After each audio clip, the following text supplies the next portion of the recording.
I want you to hang on for a moment and listen to this story. This is Maggie Johns, and she's one of our reporters, and she brings us a story that you need to hear, and it's going to be very disturbing to every Christ follower who hears this and every person who really believes in religious tolerance.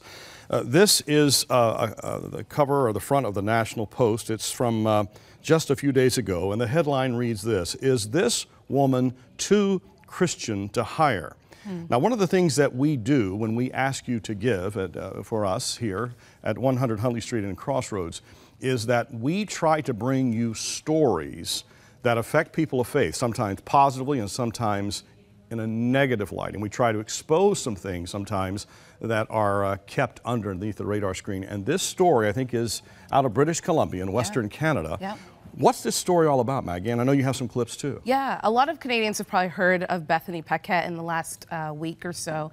She is a graduate from Trinity Western University in British Columbia, applied for a job like many graduates do, and applied to a job at a wilderness company and received a rejection, but not just any rejection. She received a rejection that implicated or said that the reason why she didn't get the job is because she's a Christian and because she attended a school that has taken some strong stances on same-sex relations. And so I do have a couple of clips from Bethany. The first kind of outlines what the email said, so let's go to that. Sure. I'd say with the first email, it was the fact that instead of just being like, sorry, you don't qualify for the position, you're also a Christian and you attended Trinity and we want nothing to do with you, basically. Maggie, the subheadline of this says, Trinity Western graduate says she lost job over religion, ties to school. Her religion is that she is a follower of Jesus Christ. Yeah, I mean, the emails are pretty explicit. We can't even go into all of the details of the emails. They're very make vulgar references to our Savior. Very, very outrageous vulgar comments. And so Bethany has really become a hero. She has decided to take this to the human rights complaint and make a human rights complaint to against the Human Rights Commission in Canada against this company. And so she'll talk a little bit about that in this next clip. Okay. So I decided to take legal actions, not for any financial reasons at all, but more because what they did to me was wrong. It was strong discrimination. It was attacking my faith, where I went to university, along with even a couple other things. And I don't want other Christians or Trinity grads or anyone in general to have to face similar discrimination, either with this company or other companies in the future. It appears here, Maggie, to be correct that she has filed with the British Columbia Human Rights Tribunal, so it's provincial. Yeah. And a lot has come out about this company in the last couple of days. There have been some questions on if the company actually exists. Is it actually legitimate? But Bethany is still standing her ground. She's still going forward with this human rights complaint. But we also wanted to hear from Trinity Western University because they're kind of the background of this story. They're the reason why, or part of the reason why this organization has attacked Bethany. And so we've heard from Guy Saffold, who is the representative from Trinity Western University. I have a clip from him as well. Great.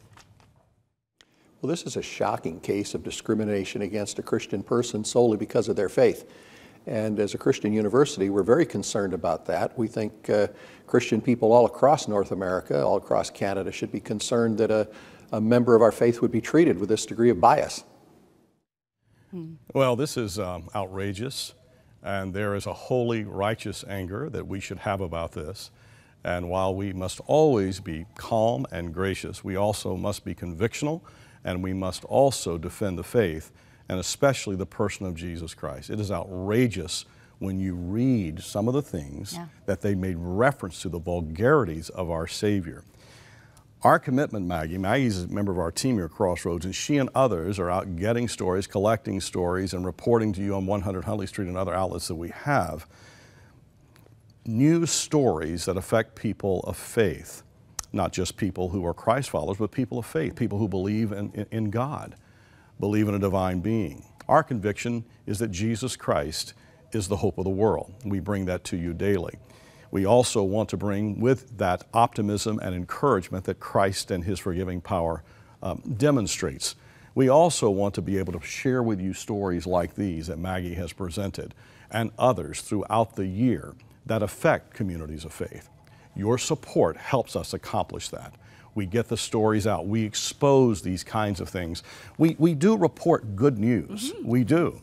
But when we see outrageous, unacceptable activity in communities that promote or say they promote tolerance, but will not tolerate Christ and people who believe the Bible, we're going to say something about it. We can say something about it on this platform because of your support.